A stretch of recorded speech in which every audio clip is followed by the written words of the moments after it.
Construct a DFA over alphabets A comma B for language L consists strings that ends with an alphabet B. Okay. Now, my language will contain strings that ends with B. So, it might be B, it might be AB, it might be BB, AAB, ABB, etc. So this is of string length 1, this is of string length 2, this is of string length 2, 3 and it goes on. So this remains uncountable. This remains uncountable. So it is an infinite language. It is an infinite language. Now, we'll go for the representation of DFA. Representation of DFA. Whenever you go for representation of DFA, consider smallest string possible first. Consider smallest possible string. So, the smallest possible string that we have is this B. So, consider this B now. Now, we will construct a DFA for this B. It is Q0. This Q0 accepts the input B and it moves to the state Q1. So, this is the DFA for B. Now, we are going to extend this DFA for all the remaining strings. Now, I have my DFA representation for B as Q0. This Q0 takes the input B and it reaches the state Q1 where Q1 is my final state. Now, when I go for considering the strings that ends with B, I can have strings like AB, AAB, AAB like that. So, in the beginning, I can have any number of A's. So, at this stage here, I can accept any number of A's. Okay. So, this is one. Then, when I come at this Q1, here it accepts B as input. Okay. So, at this stage, when it accepts, suppose if I have the string AB, in this state, it can accept any number of B's. It can accept any number of B's. So, it ends with B. So, here I can accept any number of B's. Here I can accept any number of B's. Now, if I accept an A here, surely it should end up with B.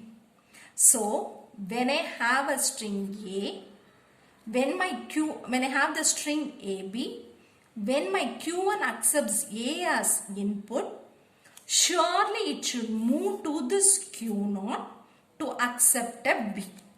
Okay. So, now it goes for accepting a B to go to Q1 which is the final state. So, whenever I go for accepting an A at Q1, it should move to Q0. Then after accepting B on D, it will reach this final state. So, when I accept A as input at the Q1 state, since B it should end up with B, it moves to Q0, then it takes B as input and then it should come across. So, this is one type of string which it is accepted. Then only it will reach the final state for its completion. Okay. So, this is another type of string. Now, check for completeness.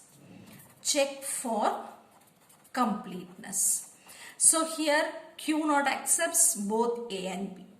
Q1 accepts both A and B. So, it is a complete DFA. It is a complete DFA. Now, this is my DFA for the language which ends up with, which has strings that ends up with B.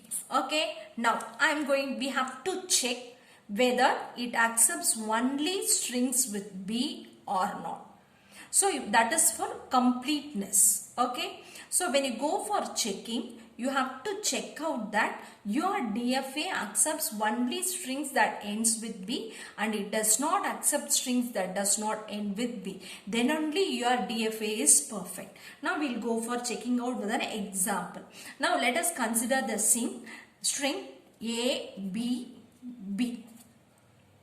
So in Q0, when it accepts A, it remains in Q0 itself. When it accepts B, it moves to Q1. So when it accepts B, it will move to Q1. When it accepts B, it will move to Q1.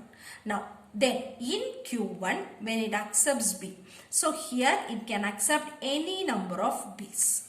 So you have first and then second. So here also it will be in Q state. So it reaches the final state. It reaches the final state. Hence, the string is accepted. Now, we go for considering a counter example. A, B, B, A. Now, in initial state, it takes A0. So, it will remain in Q0 itself. When it takes B, it moves to Q1. Again, when it takes B, it moves to Q1.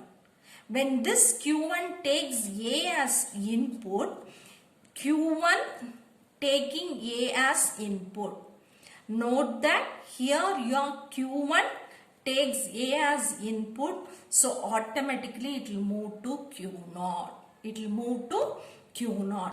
Q0 is not the final state. So it does not end up with final state. So the string is not accepted. So the string is not accepted.